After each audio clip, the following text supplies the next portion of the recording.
Hello everyone, welcome to the Newsbrowse News broadcast.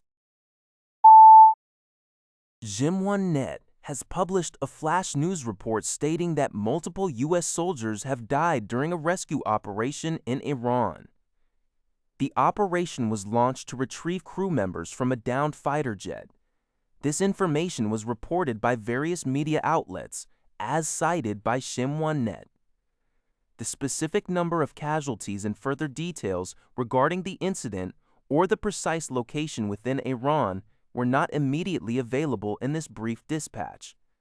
This development signals a potentially significant escalation or incident involving U.S. military personnel in the region. According to NPR, over 50 medics in Lebanon have been killed by Israeli attacks, leading some to claim they are being deliberately targeted. Lebanon's government states 54 health workers are among the 1,400-plus casualties. Human rights organizations like Human Rights Watch and Amnesty International suggest a pattern of unlawful attacks on first responders and healthcare facilities, calling some apparent war crimes.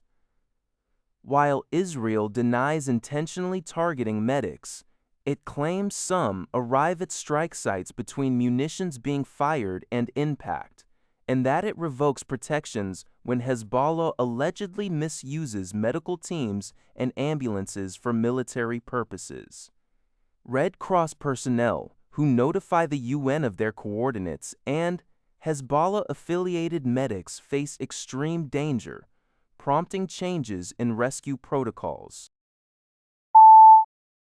联合早报 reports that the Israel Defense Forces, IDF, announced on Sunday that it had commenced strikes on Hezbollah infrastructure located in Beirut, the capital of Lebanon. Simultaneously, Lebanese civil defense sources, as cited by AFP, stated that an Israeli airstrike on Kafr Hada village in southern Lebanon resulted in 7 fatalities, including a family of 6. The IDF had previously ordered the evacuation of this village. The civil defense source mentioned that the deceased family, who did not own a car, had evacuated from a more southern town and were awaiting a relative to pick them up. That relative also perished in the strike. In response to these developments, Lebanese President Ound reiterated his call for negotiations with Israel, expressing a desire to prevent southern Lebanon from enduring the same level of devastating destruction seen in Gaza. He questioned why negotiations shouldn't begin now, stating that Gaza has been destroyed and over 70,000 people have been killed, but the two sides eventually sat down to negotiate.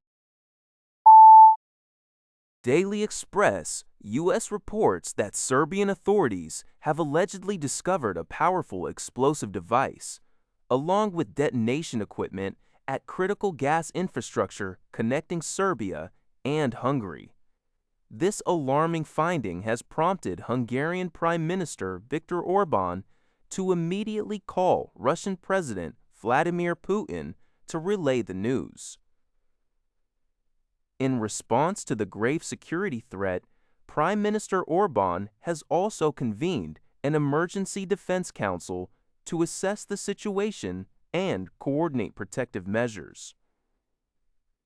Investigators are currently working to identify those responsible for the plot and determine if further threats exist. The article also mentions escalating tensions in the Middle East, with Iran making threats regarding global oil prices, and references British intelligence assessments MI6, indicating Ukraine's front line is. Al Jazeera is reporting on recently circulated CCTV footage depicting a concerning incident in the occupied West Bank. The video captures the moment an Israeli military dog aggressively attacked a Palestinian worshiper who was leaving a mosque in the town of Tarqamiya. This incident reportedly occurred during an Israeli raid on the area. The footage highlights the ongoing tensions and potentially aggressive tactics employed during military operations in the occupied territories. That's all for this video. Thank you for watching. See you in the next video.